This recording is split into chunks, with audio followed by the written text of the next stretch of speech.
எனக்காதாயம் என வாழ்ந்தவர் மகிழ்ந்ததில்லை.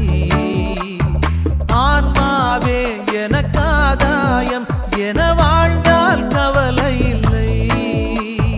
உலகமெல்லாம் எனக்காதாயம் என வாழ்ந்தவர் மகிழ்ந்ததில்லை. ஆன்மாவே எனக்காதாயம் என வாழ்ந்தால் கவலை இல்லை.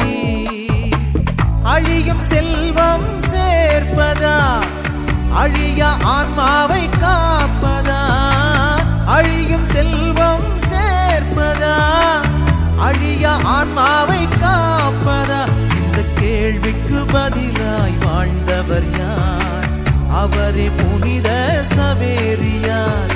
உலகமெல்லாம் எனக்காதாயம் என வாழ்ந்த